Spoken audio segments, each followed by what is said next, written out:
We are super excited today. For the first time ever, we are doing a podcast in person. We are phase 2 of COVID. We want to call it maybe post-COVID, maybe. I don't know if we're there yet, but we're getting closer. So we're getting closer. My guest today is Doug Fabbioli with Fabbioli Cellars. He's the founder and also the vintner. So super excited to be out here on the property. We're outside, first ever in-person podcast, and we're in this stunning vineyard area. Super happy to be here. And Doug, I've wanted to meet you for a long time. Heard a lot of great things. Thanks for joining me today. Oh, my pleasure to be here. I'm glad to have you guys here. Yeah. And it's a good day for us. I mean, it's the last 3 months have been a little heavy for everybody, and we've been working our tails off the whole time. Yeah. But it's almost like a reopening.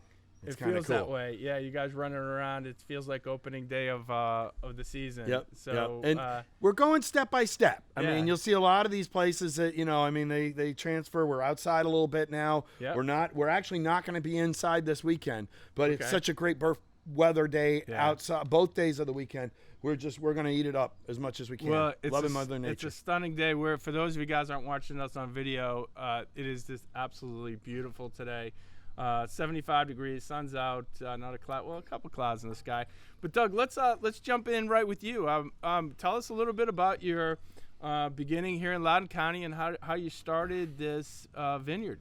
Sure. Well, if we go back just a little step, right out of high school, I worked a vineyard. And I said, this is kind of cool. I think I'd like to do this. So worked all through college in a vineyard and then was in California 10 years. And I was looking for a new place and gig, and I was lucky enough to fall into Loudoun County in 1997. So you came from California? I was 10 years in California, originally from upstate New York. So, and then I worked at Terrara. I was the winemaker and vineyard manager there, and fell in love with Luckett's. The kids went to school here. Yeah. And found the property, and just life kept evolving step by step. That's pretty neat. So you've got a background in wine. What was it like growing up as a kid at the dinner table, at the Fabbioli table? What were you entrepreneurs, or you guys? What was it? I would say typical suburban lifestyle. Dad was a corporate, middle management guy. Worked for GE and Smith Corona. Yep. Mom worked with the school systems, part-time, full-time, depending on our ages. Yep. But we weren't.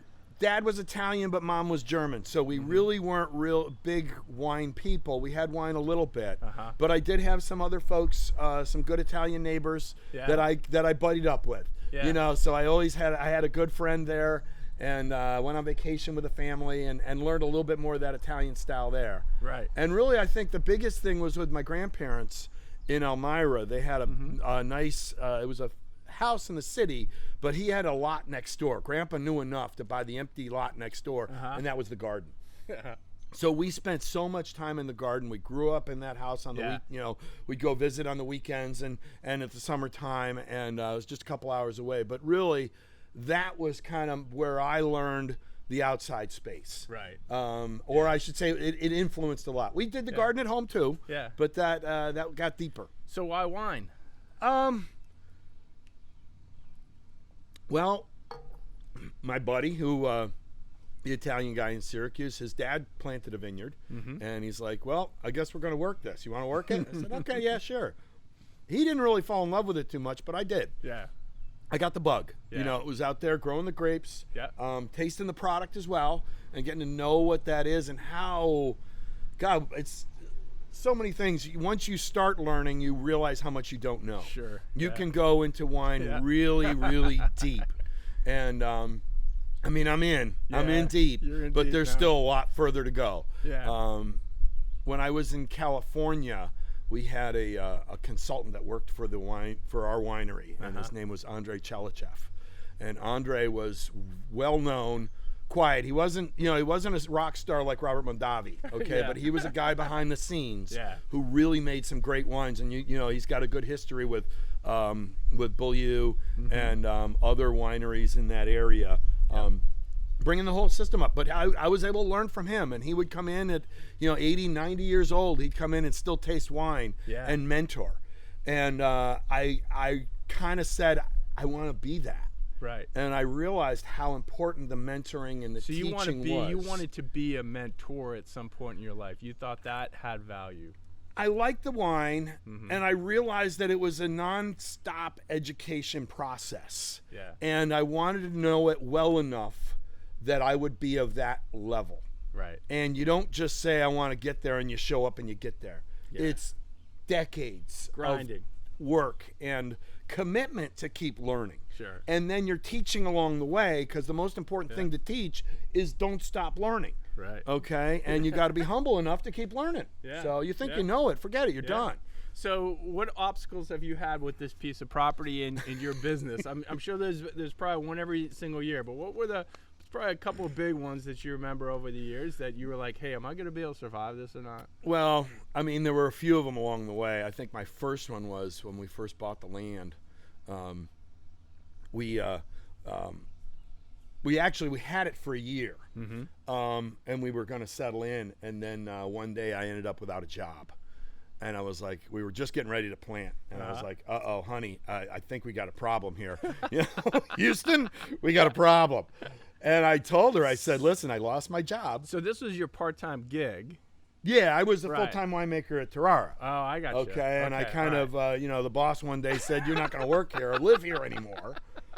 So I had a piece of land, and I had a whole bunch of grapevines on order, and we were still living at the house up there, and it's like, oh, okay. Yeah. So this was a major hit to say, what the hell are we going to do?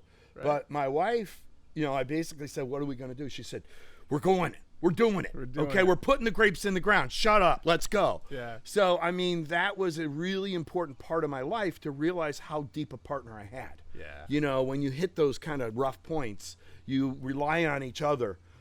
She runs the whole other side of the business, so I don't really need her. I mean, I need her very much, but she does that, and I do this, and we crisscross.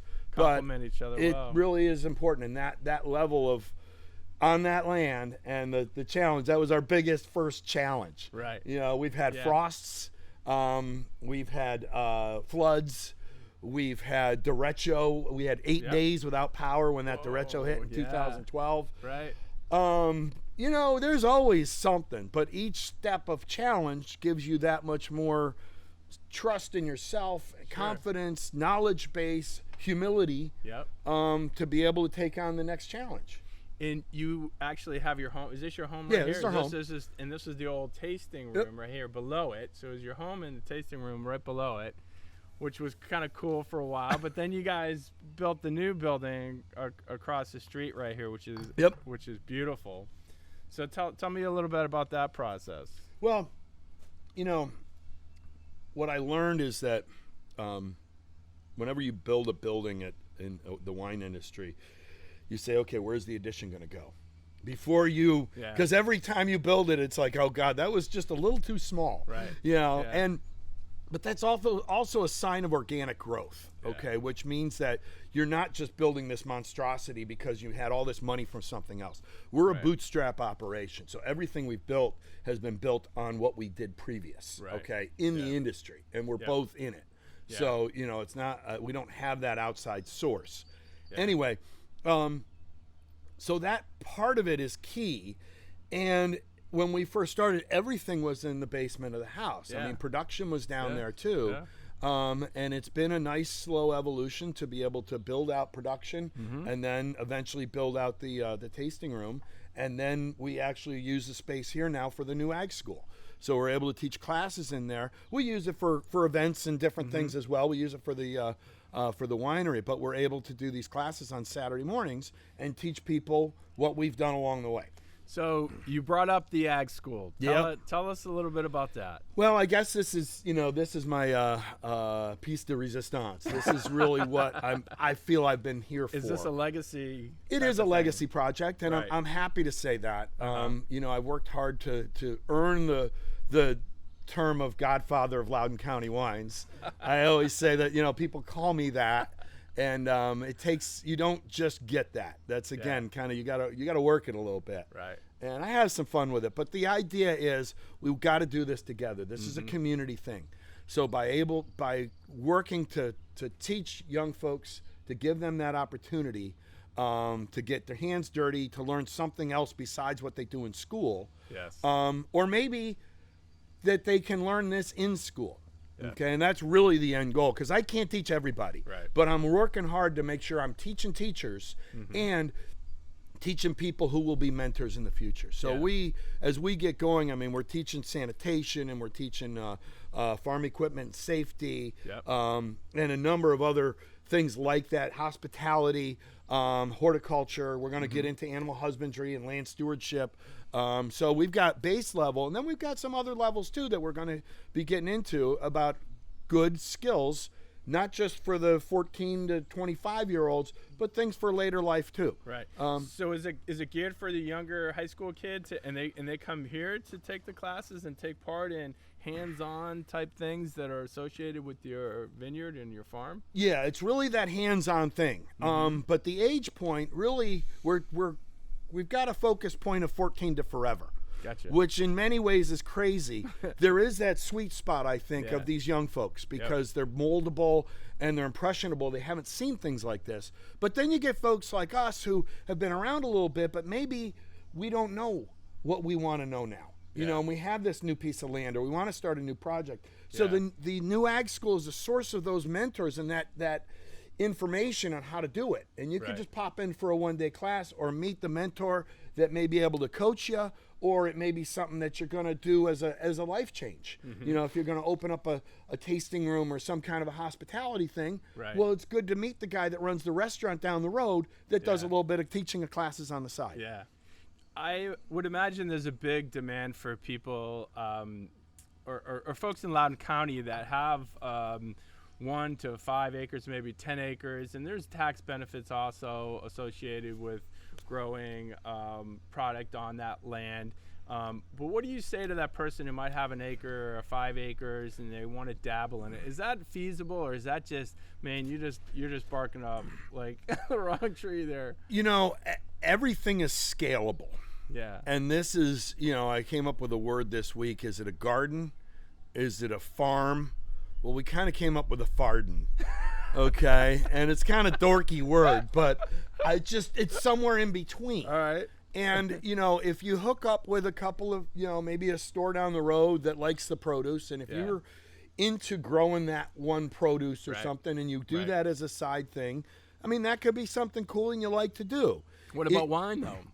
That's pretty wine. That's tough, right? There's a lot of hoops you got to do if you're going to grow wine. So I always say you're either going to grow 50 vines or you're going to grow 5,000. Gotcha. Don't get in between, because that's really hard. 50 vines. So how much land is that? Now that's just like let me think. Probably 100, 200, 300 square feet, something like that. I got totally 5 by 9 is 45. I'm sorry, bigger than that, but not that much. Yeah, not that much. Right. Tenth of an acre. Right. Oh, plenty. Yeah, and that's doable. That's at the scale where it makes sense. Yeah, you want to do it to a scale where it's still fun to do. Right. But you know, between fighting the deer. Yep. And fighting the diseases and the bugs and the other things that are out there, on a small scale, it's a pain in the neck. Yeah. On a large scale, it's a pain in the neck, but you're getting paid to do it. Right. Okay, and you can see the product at the end. Right. So do you buy any grapes from local growers, or everything that you guys do, is it right on premises? Locally, I have 5 different vineyards in the area that we manage. Okay, so we have our property here, but there's been a number of small ones that we've taken over the years. So I lease them. I give the owners some wine and a little bit of cash if I make anything on it. And then I do bring in some fruit from California.